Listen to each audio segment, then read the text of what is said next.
Hey y'all, come on in. It's time to get Thursday evening dinner going. I've got some hash brown potatoes in the skillet cooking. Oh wow, and I want to do some fried shrimp, and I got a couple of leftovers going on here. So all I'm going to do with these hash browns is to season them up real good with my usual seasoning, especially the garlic powder. I'm just going to put my mixture of seasoning on there real lightly. These are pretty much seasoned, but I like to put my own little touch to them. Y'all know me. I have to have that little extra going on. And we're going to hit them with a little bit of garlic powder. And my shrimp, all I'm going to do is just batter them a little bit and drop them in there and let them cook. Okay, these are ready to turn. I had them in there a couple minutes ahead of time. I got like a little smorgasbord type dinner going on here tonight, because I'm using some, cooking a couple of leftover things here tonight. Also I forgot I have my mushrooms over there that I'm going to be putting in the pan as well. Now this right here, those pork chops I cooked the other night, I had a couple left, so what I did was cut them in strips, and I'm going to make some sweet and sour pork strips with them. How's that for using up your... I hate having leftovers sitting around the refrigerator past, a couple of 3 days is okay, but after the third day it's kind of like, yeah, it's gotta go. So what I'm gonna do here, so I think I'm gonna put them over here, put them right there for a minute or two or so. And then I'm going to be getting my shrimp ready to drop, because they're going to go right in this pan after I get my potatoes out. I got my oven set on 400. I'm going to run those pork strips through the oven just enough to heat up and glaze on. This is my strawberry brown sugar glaze that I'm putting on. It sort of has like a General Tso's flavor to it. That's what it is. Real good. And then I put a little bit of... just a tap of vinegar in there to spice it up a little bit, and then I put a little bit, salty. You have to have sweet and savory and salty in there. And I'm gonna drop a little bit of garlic in there, whip it up a little bit, and I'm gonna drop a little bit of butter. Let me get my butter.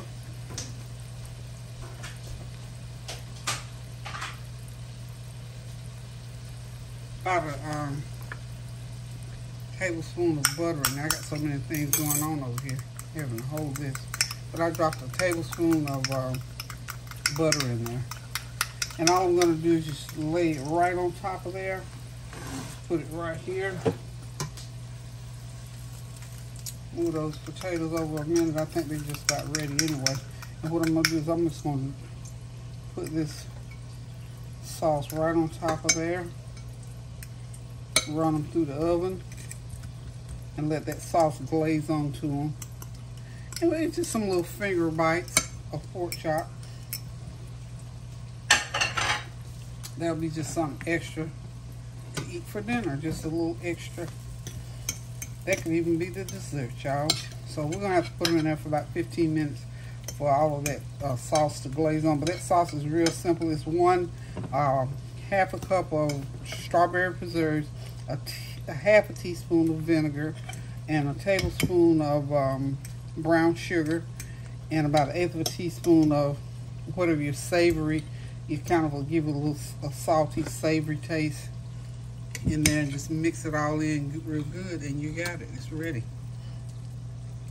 It's one, mixing different sauces. This just comes from knowing what different things taste like. And this one, this one of those real easy. If you got any kind of preserve, it doesn't necessarily have to be strawberry preserve. It could have been peach preserves, apple, pears. I could have used some of my pear preserves, but I kind of wanted that little tart, tangy flavor, so that's why I chose strawberry. Okay.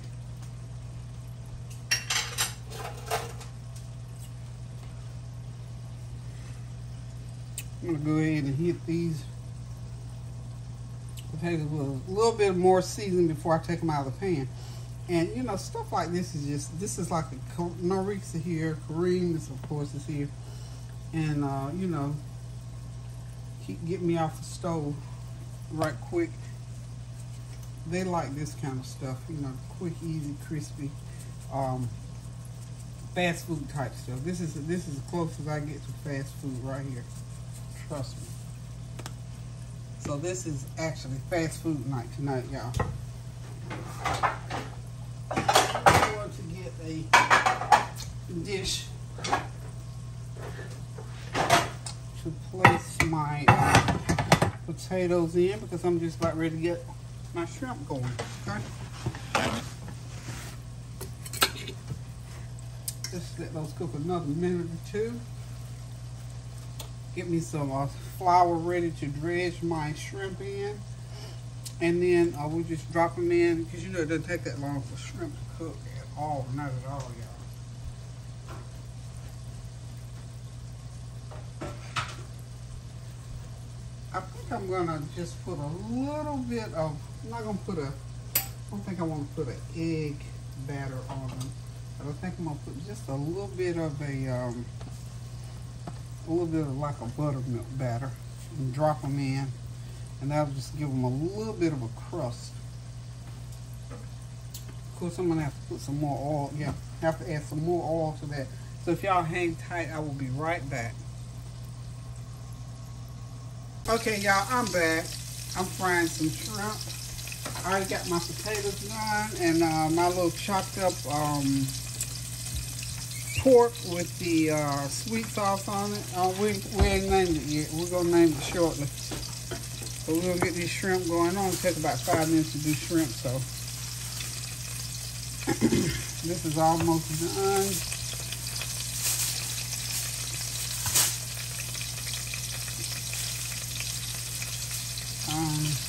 Okay. Yeah, I was talking to my grandson about lamb. A rack of lamb and lamb chops. The cooking process is different for one thing. And where you get the chop from, where you get that rack from, is two different parts of that lamb. Which one was the chop? The chop was a little round pickle. So you like those better? I like those better. Yeah. They have, because actually a rack of lamb, they're supposed to be real rare. But I cooked them on too. Yeah, because I knew y'all was going to eat them that raw. Even when I go to the place I go to, I sell them well done. Yeah. Still cold. Yeah, those chefs are not going to cook them. When he cooked still, that was a little bit pink on the inside. But yeah. It was good. It was really nice. Yeah, but they don't, the flavor to me is more in those chops than because, but if you eat lamb the way it's supposed to cook, you'll get more flavor out of a rack because you're gonna leave. I'm saying they're rare. They're really rare. I don't like the taste. I don't like the lamb taste. Right. Well, lamb taste. Yeah. That chop that rest of that lamb taste. Yeah. So that's the difference. I'm gonna do something with those with that Wagyu ground beef. I'm gonna burgers. Yeah, burgers. You can use burgers. They say they're the best burgers. Lamb burgers. Yeah, lamb burgers. Best burgers you ever had in your life. Oh, no, because they had, I didn't get it, they had brown lamb. You know what, you can ground lamb. I just figured, I didn't want that, I can't do no lamb. Well, see, you have to, just like, people say, oh, deer meat, you can't tell. I can tell. Yeah, and your grandpa loves deer. Yeah. What is this called? It's called venison. You know that bison burgers are supposed to be popular now because that stuff is high. Whew, that meat is real high. Those bison burgers. The Wagyu beef, the Wagyu ground beef, and well, that's that Wagyu is supposed to be different than that is that it has fat from the cow from a portion that's real mushy fat, and they put it in there and they're making that fat, because fat is actually what flavors meat anyway. So they take that fat from a particular spot on that cow and they mix it, and that's the difference. And then they call it a delicacy, so they can charge you all that money for it. But it's just the difference in cut, just like steak. The difference is in where you cut the steak from. Just like a roast tastes totally different than a T-bone or a porterhouse. It just depends on where you cut it from. And then, of course, how you cook it, too. So that lamb and that rack and those chops are different. Yep, you're right about that. So you know what you like now. You like the... And that rack is much more expensive than those chops. Yeah. Yeah, it was $50 for that, for 2 pounds. Yeah. Okay, y'all gone? Okay. Alright, love you too. Bye now, Rick. See you later. Okay, we got these shrimp in the pan. They're cooking nicely. I'm sure you all could hear me talking to my grandson about cuts of meat, and that's what a lot of people don't realize. You can get a cut of meat from the same animal, and it tastes different based on where it's cut from on that particular animal, and of course, how that particular meat is cooked as well. So, you know that, you know, like lamb, we did lamb and lamb chops, and he wanted to try both, so when I cooked them, and because, again, my family does not like red meat. They don't like pink meat, so I already knew when I was cooking that wrap of lamb, you just can't cook, you know, as a person who cooks, as a chef, you just cannot kill that lamb, that rack of lamb and make it done all. That's just not the way you cook it. But I knew they weren't going to eat it unless it was cooked basically like this. I left a little bit of pink on there, but you can still taste the difference now. You can also taste some of the gaminess in a rack versus chop. So, you know, anybody, just like deer meat. My husband loves deer meat. I liked it okay, but I always knew it was deer. And there were some people that will eat it, you know, they get deer burgers, deer steaks, deer whatever, and they say, oh, I love it, I love it. See, if they tasted a gamey taste, it didn't matter with them. Just like rabbit. I grew up eating rabbit, but I know, I can tell it was a rabbit. In other words, it has a gamey taste to it that I don't really care for. But anyway, that was just a quick little lesson on lamb.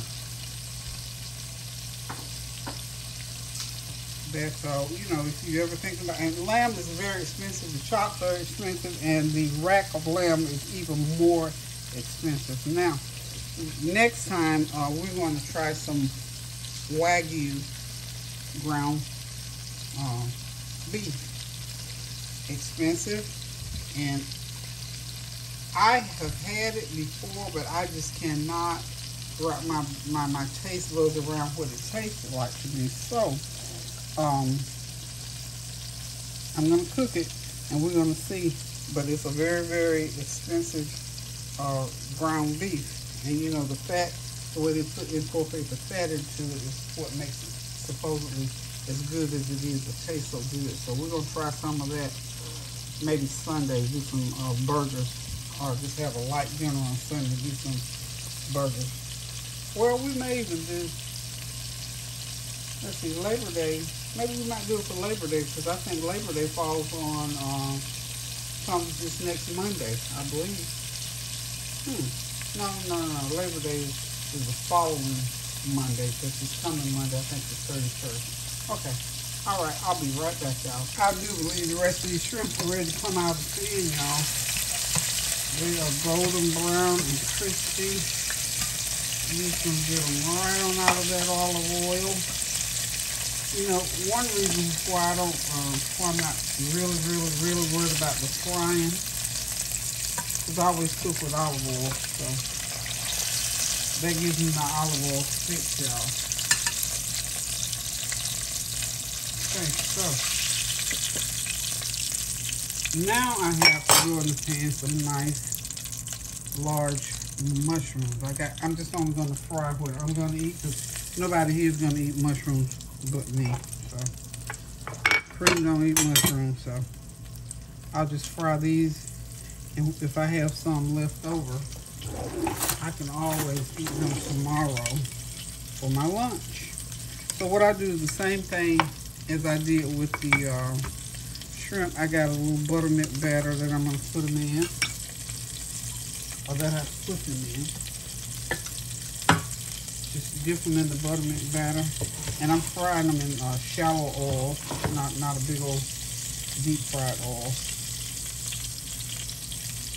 And I'm just dropping them in just like so. I think I got me 5 or 6 of them out to cook. So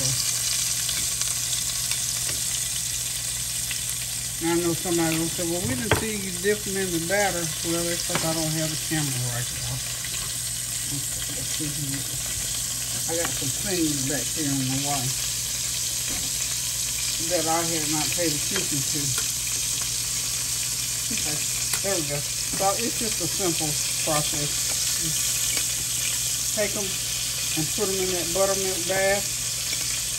Turn them over and over. And once they come out the buttermilk bath, then we just put them in a flour bath. And get them floured up real good. And then drop them into that hot olive oil. Let them put, oh, by the way, I did put a little bit of seasoning on there. You know, mushrooms have their own flavor. And I love that mushroom flavor, so I don't do a lot of seasoning except in the garlic powder, yeah, I do. So, yes, I do. Okay, so I have 5 of them. And these are good size mushrooms too, by the way. I bought a big old 2-pound package of them. So the rest of them, I'm going to put them in the fridge so I can figure out what I'm going to do with them. I thought Karan was going to stay and eat, but he went on, so I'm just only going to fry 5, y'all. And so when they get, when they cook about 5 or 6 minutes on each side, about 3 or 4 minutes, I'm not 5 or 6, 3 or 4 minutes on each side, they're pretty much done. Because, you know, you can just eat mushrooms raw if you want to. Since I do it all the time on salad and whatnot. So just let it sit in there, and you can deep fry them if you want to. I choose not to.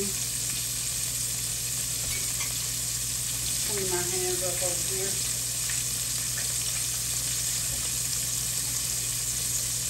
Okay, we just gonna let these cook about 5 or 6 minutes. It's always gonna take for them to cook. And we want that heat on medium low, not a real high heat, because you don't want them to burn and, you know, all that kind of thing. So they're in there, they're cooking nicely, and we're just gonna let them cook for another couple minutes. I'm gonna flip them over and they will be done. We'll be right back, y'all. Okay guys, as you can see, everything's out of the pan. The shrimp, the mushrooms, and the hash brown potatoes are done. They're ready to go. That sweet and sour pork that I sliced up, that's leftover pork chops, y'all just slice them in strips and make you a little sauce and throw them in the oven for about 15 minutes, and you got you something good to serve over rice if you like. So guys, listen, continue to pray without ceasing for those family and friends who are over in Ukraine going through that war still. Pray for those people, all of those loved ones that are down in Texas, Louisiana, Mississippi, Alabama, all down through there, up that seaboard, and across the country who are going through this weather, especially for those down in Texas and Mississippi who recently went through the flooding process situation. So just continue to pray without ceasing. I tell you what, I can't say it enough, and I know I say it every day over and over, and it's still not enough. Just, we're going to leave it at the throne of grace. We're going to join hands and just pray for those who are going through. So listen, guys, until I decide to cook again, until I decide to do another tablescape or whatever the case might be, y'all please keep those prayers going up now so the blessings will continue to come down. Please, please, please pray without ceasing. Do something kind for someone, a word, a deed, a cash app, a text message, just anything to uplift somebody's spirit. So until I decide to cook again, now, love you guys. Toodaloo.